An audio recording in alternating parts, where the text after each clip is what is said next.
Assalamualaikum warahmatullahi wabarakatuh. Di sini saya akan menjelaskan tentang taharah yang terdiri dari tayamum, wudhu, mandi wajib, dan istinja. Yang pertama yaitu tayamum. Tayamum adalah pengganti wudhu jika tidak ditemukannya air. Tayamum menggunakan debu yang suci. Debu dapat diperoleh dari dinding atau tanah yang tidak terkena najis dan tidak dilakukan di tempat ibadah. Syarat-syarat tayamum. Yang pertama, sudah masuk sholat, tetapi tidak ada air yang cukup atau jumlah air sedikit dan lebih dibutuhkan untuk menyambung hidup atau minum. Yang kedua, sedang sakit atau memperlambat sembuh dari sakit bila menggunakan air.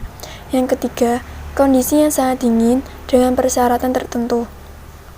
Tata cara tayamum. Yang pertama, siapkan tanah atau debu. Boleh menggunakan debu yang berasal dari tembok, kaca, atau tempat yang lain yang dirasa bersih. Yang kedua, disunahkan menghadap kiblat. Yang ketiga, letakkan kedua telapak tangan pada debu dengan posisi jari kedua telapak tangan dirapatkan. Yang keempat, baca basmalah dan niat tayamum. Yang kelima, usapkan kedua telapak tangan pada seluruh wajah. Cukup dengan satu kali menyentuh debu, dianjurkan untuk meratakan debu pada seluruh bagian wajah. Yang keenam, selanjutnya, letakkan kembali telapak tangan pada debu dengan jari direnggangkan. Yang ketujuh, tambalkan telapak tangan kiri ke punggung tangan kanan. Ujung-ujung jari dari salah satu tangan tidak melebihi ujung jari telunjuk dari tangan yang lain. Yang kedelapan, usapkan telapak tangan kiri ke punggung, lengan kanan sampai ke bagian siku. Lalu balikkan telapak tangan kiri ke lengan kanan dan ratakan hingga ke pergelangan. Yang terakhir, usapkan bagian jempol kiri ke jempol kanan dan lakukan hal sama pada bagian kirinya. Pertemukan kedua telapak tangan dan usap-usap di antara jari-jarinya. Niat dan doa setelah tayamum. Niat tayamum, nawaitu tayamumi istihati sholati lillahi ta'ala. Artinya, aku berniat tayamum agar diperbolehkan sholat karena Allah Ta'ala. Doa setelah tayamum, asyhadu alla ilaha illallah wahdahu la syarikalah wa asyhadu anna Muhammadan abduhu wa rasuluh. Allahumma ij'alni minat tawabina waj'alni minal mutatahhirin waj'alni min ibadika sholihin subhanaka Allahumma wa bihamdik asyhadu alla ilaha illa anta astaghfiruka wa atubu ilaik. Artinya, aku bersaksi tiada Tuhan selain Allah semata yang tiada sekutu baginya, dan aku bersaksi bahwa Muhammad adalah hamba dan utusannya. Ya Allah, jadikanlah aku sebagai orang-orang yang bertaubat, jadikanlah aku sebagai orang-orang yang bersuci, dan jadikanlah aku sebagai hamba-hambamu yang soleh. Maha suci Engkau ya Allah, dengan kebaikanmu aku bersaksi bahwa tiada Tuhan selain Engkau, dan dengan kebaikanmu aku memohon ampun dan bertaubat kepadamu. Taharah yang kedua yaitu wudhu. Wudhu merupakan syarat sah salat yang ditegaskan dalam riwayat hadis yang disabdakan oleh Rasulullah SAW. Adapun tata cara wudhu sebagai berikut. Yang pertama, niat wudhu. Niat wudhu yaitu Bismillahirrahmanirrahim. Nawaitul wudhu'a li rafil hadasi asghari fardholillahi ta'ala. Yang kedua, membasuh telapak tangan 3 kali hingga ke sela-sela jari. Yang ketiga, berkumur 3 kali. Yang keempat, membersihkan lubang hidung 3 kali dengan cara menghirupkan air ke dalam lubang hidung untuk kemudian mengeluarkannya lagi. Yang kelima, membasuh muka dari ujung kepala, tumbuhnya rambut hingga bawah dagu sebanyak 3 kali. Yang keenam, membasuh kedua tangan hingga siku sebanyak 3 kali. Yang ketujuh, yaitu mengusap sebagian kepala sebanyak 3 kali. Yang kedelapan, mengusap kedua telinga secara bersamaan sebanyak 3 kali, diikuti dengan jari-jari kaki disela-sela dengan jari tangan. Yang terakhir, membaca doa setelah wudhu sebagai berikut. Bismillahirrahmanirrahim. Asyhadu alla ilaha illallah wahdahu la syarikalah wa asyhadu anna Muhammadan abduhu wa rasuluh. Allahumma ij'alni minat tawabina waj'alni minal mutatahhirin. Artinya, aku bersaksi tiada Tuhan selain Allah semata yang tiada sekutu baginya, dan aku bersaksi bahwa Nabi Muhammad SAW adalah hamba dan utusannya. Ya Allah, jadikanlah aku sebagai orang-orang yang bertaubat, jadikanlah aku sebagai orang-orang yang bersuci. Taharah yang ketiga yaitu mandi wajib. Mandi wajib adalah cara bersuci dengan menuangkan air ke seluruh badan dengan tata cara tertentu untuk menghilangkan hadas besar. Hukum mandi wajib adalah Wajib ketika laki-laki atau perempuan dalam keadaan hadas besar. Niat mandi wajib secara umum. Bismillahirrahmanirrahim. Nawaitul ghusla li rafil hadasi akbari fardholillahi ta'ala. Artinya, aku berniat mandi untuk menghilangkan hadas besar fardu karena Allah Ta'ala. Tata cara mandi wajib. Yang pertama, membaca doa niat mandi wajib. Hukumnya wajib. Doa niat mandi wajib inilah yang membedakan dari mandi biasa.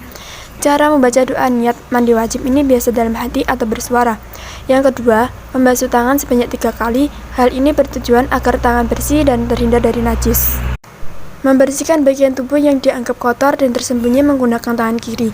Bagian tubuh yang biasanya kotor dan tersembunyi tersebut adalah bagian kemaluan, tubur, bawah, ketiak, pusar, dan lain-lain. Yang keempat, mengulangi mencuci kedua tangan setelah membersihkan bagian tubuh yang kotor dan tersembunyi.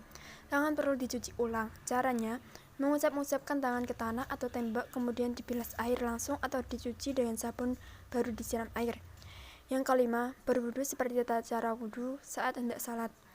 Yang keenam, mengguyur kepala dengan air sebanyak 3 kali hingga basah semua. Yang ketujuh, mengguyur tubuh dengan air yang dimulai dari sisi kanan kemudian dilanjutkan dengan sisi kiri masing-masing 3 kali. Yang terakhir, pastikan seluruh anggota tubuh dibersihkan dari kotoran-kotoran. Perbedaan mandi wajib pria dan wanita. Cara mandi wajib pria dan wanita pada dasarnya sama saja. Yang membedakan adalah niat yang diucapkan. Namun ada satu keistimewaan lagi bagi perempuan, yaitu saat membasuh keseluruhan rambut. Perempuan tidak harus mengurai rambutnya, sebagaimana yang terdapat pada hadis dari Ummu Salamah. Beliau bertanya kepada Nabi Muhammad SAW, "Wahai Rasulullah, aku seorang perempuan yang gulungan rambutnya besar. Apakah aku harus membuka gulungan rambutku ketika mandi junub?" Nabi Muhammad SAW menjawab, "Jangan atau kamu buka. Cukuplah kamu menyela-nyelai kepalamu dengan air 3 kali. Kemudian guyurlah kepala dan badanmu dengan air sehingga kamu telah suci." Hadis riwayat Muslim nomor 330. Tohara yang keempat yaitu istinja. Istinja adalah membersihkan sesuatu atau najis yang keluar dari kubul atau dubur menggunakan air atau batu dan benda sejenisnya bersih dan suci. Hukum istinja menurut Syekh Abdurrahman Al-Juzairi mengatakan istinja hukumnya fardu. Sedangkan menurut Hasan Ibn Salim Al-Qaf dalam At-Tahrik Al-Sadidah bagaimana dijelaskan Rosidin membagi hukum istinja menjadi 6 jenis antara lain sebagai berikut. Yang pertama, wajib. Istinja hukumnya wajib jika yang keluar adalah najis yang kotor lagi basah seperti air seni, mandi, dan kotoran manusia. Yang kedua, sunnah. Istinja hukumnya sunnah jika yang keluar adalah najis yang tidak kotor, contohnya cacing. Yang ketiga, mubah jika beristinja dari keringat. Yang keempat, makruh. Istinja hukumnya makruh jika yang keluar adalah kentut. Yang kelima, haram. Haram namun sah jika beristinja dengan benda hasil gosok. Istinja hukumnya haram dan tidak sah jika beristinja dengan benda yang dimulaikan seperti buah-buahan. Yang terakhir, khilaf al-aula, yakni antara mubah dan makruh jika beristinja dengan air zam-zam. Tata cara istinja. Secara umum, tata cara beristinja ada 3. Pertama, menggunakan air dan batu. Cara ini merupakan cara yang paling utama. Batu dapat menghilangkan bentuk fisik najis, sementara itu air yang digunakan harus suci dan menyucikan. Air tersebut dapat menghilangkan bekas najis. Yang kedua, menggunakan air saja. Ketiga, menggunakan batu saja. Adapun batu yang diperbolehkan untuk beristinja haruslah suci, bukan najis atau terkena najis. Merupakan benda padat, kesat, dan bukan benda yang dihormati. Terakhir, adab istinja. 1. Istibrah. Yang kedua, diharamkan buang hajat di atas kuburan. Yang ketiga, tidak boleh membuang hajat pada air yang bergenang. Yang keempat, dilarang buang hajat di tempat-tempat sumber air, tempat lalu lalang manusia, dan tempat berenang-renang mereka.